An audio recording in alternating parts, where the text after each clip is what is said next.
po, second to the last is 5/6 times 2/3 minus 1/4. Now you know that multiplication po yung naunang nakasulat at saka subtraction. Now M does, M/D and A/S, mauuna po talaga ang multiply or divide bago add or subtract, regardless whether they were written first or not. What am I saying? Say for example, I have 2/3, I know, yeah, minus 1/4 times 5/6. Example, ganyan po, pagkakasulat. Okay, nauna si minus. So minus muna bago mag-multiply. Hindi po. Uunahin mo muna itong multiplication na to bago ka mag-subtract. Okay, hindi po siya left to right kung hindi sila parehong group. Pero kung pareho sila ng group, multiply and divide, kahit alin, basta from left to right.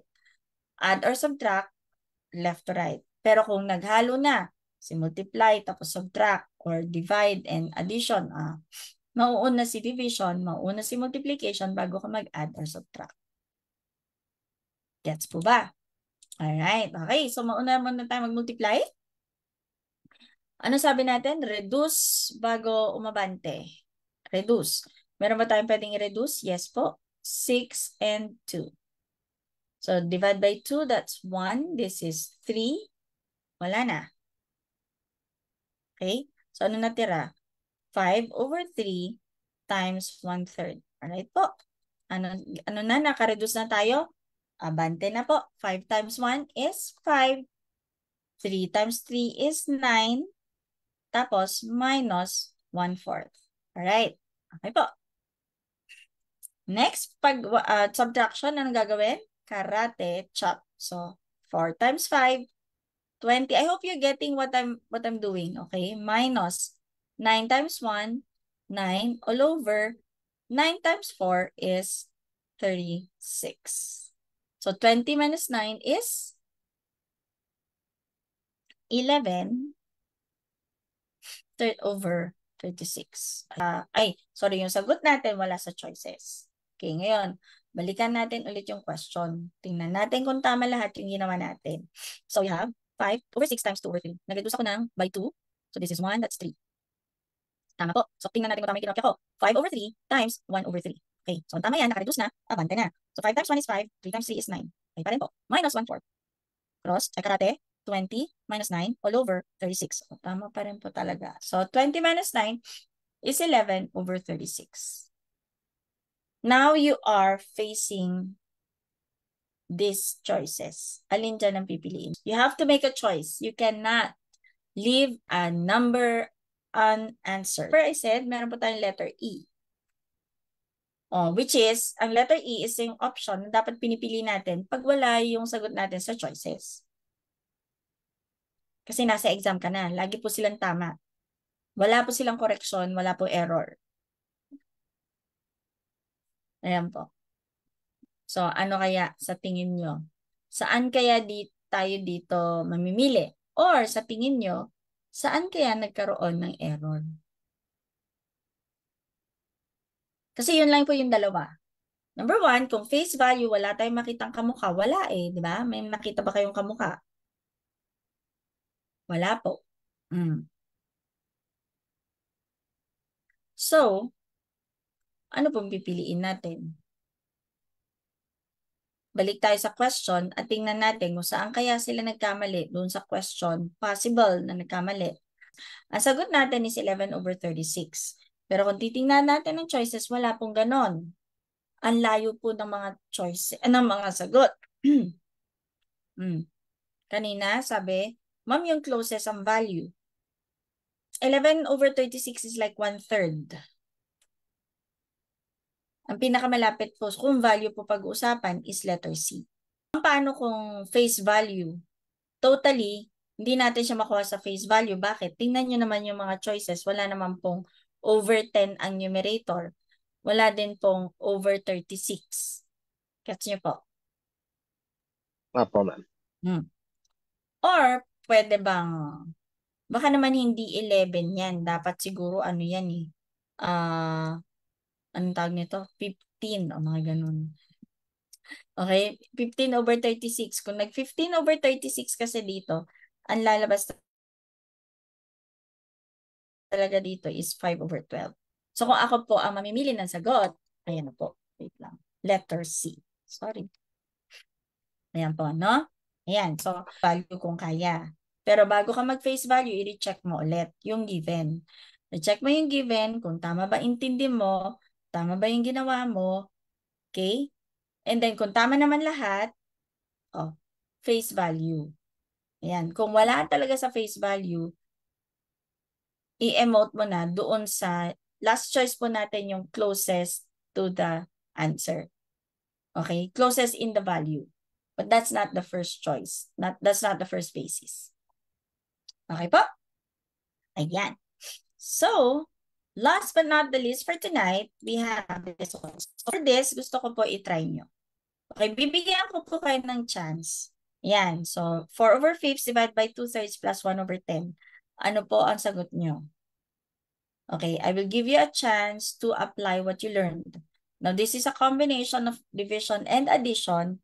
So, something has to go first. And which one is it gonna be? Okay, and remember the steps. Pag division, what do you do? And then pag addition, what do you do?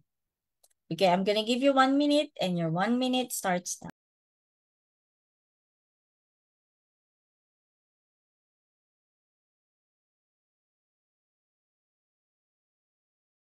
You have 20 seconds left.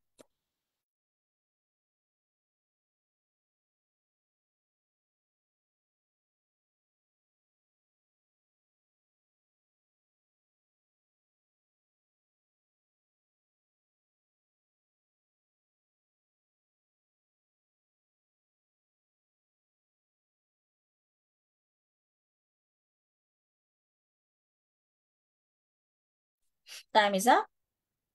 Okay? Ayan, may sagot po ba tayo?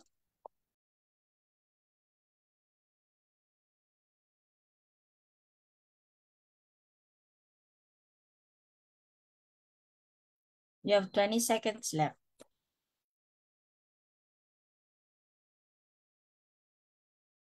So which one do we do first? Division or addition? MDAS.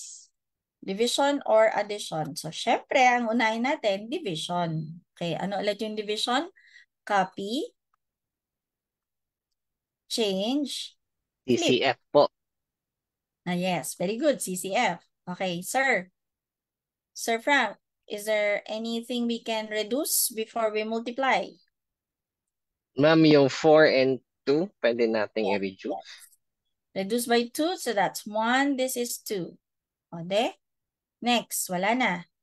2 times 3, 6. 5 times 1 is 5. O, so meron ka na 6/5 plus 1/10. Karate chop. De? Magiging 60 plus 5/50. 65/50 divided by 5, 13, and 10. Ayan na.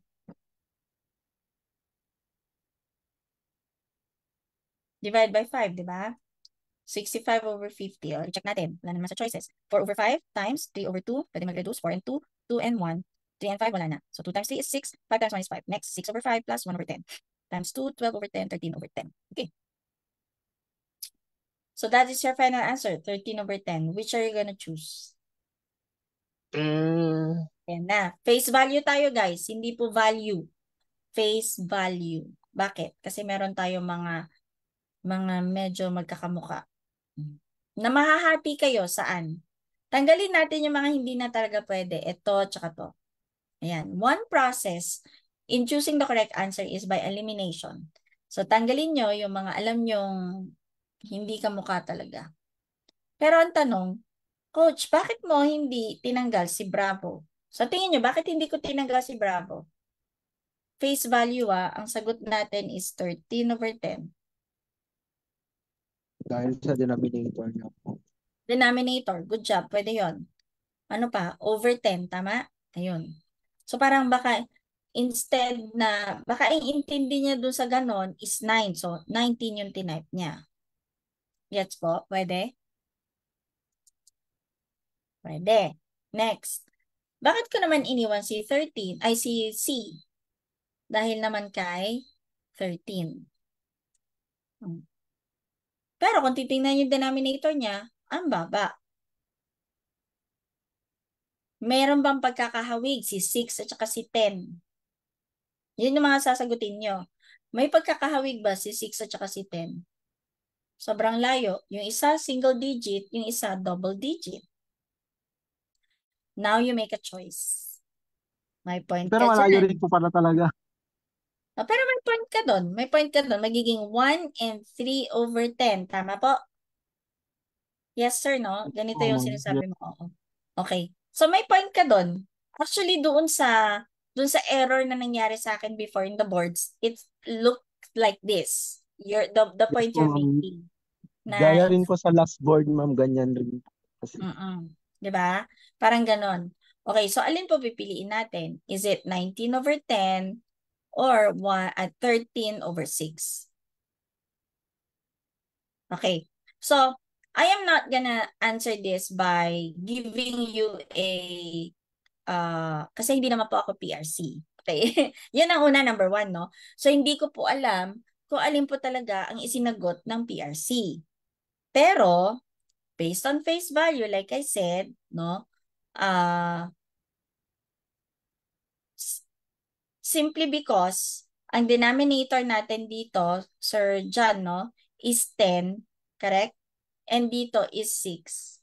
And totally, ineliminate ko yung, parang the probability of it to be double digit and 1 digit is more, ano ba? Is lesser, sorry, not more, but lesser compared to isang digit lang sila magkamali.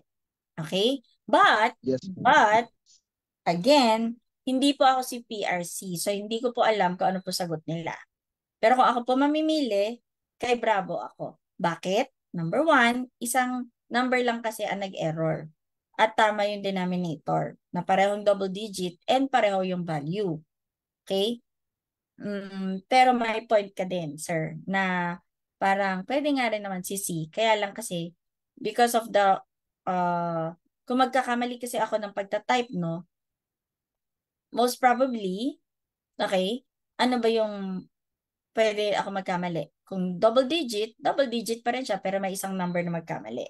Pero ang layo, mas maliit yung chance na pag single digit siya, magagawa ko siyang double, or kung double siya, gagawin ko siyang single. Gets po? Okay? Ayan. yes, Okay, pero meron po tayong sample tong sinasabi ni Sarah, yung 13 over 10 na naging 1 and 3 over 10.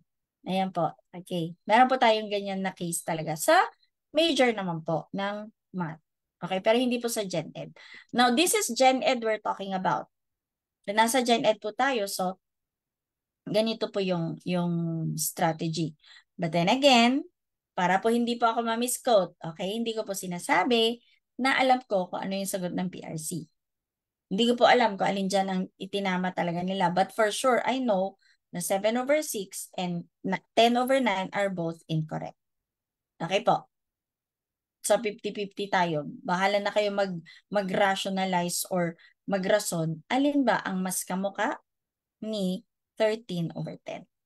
Okay po. So I hope na may mga natutunan kayo. Pa-comment naman po ako kung meron kayong nahagip or nasagap. Okay? Or natutunan sa ating napakaikli na discussion na tungkol sa mga fractions. Yan po. Magandang gabi.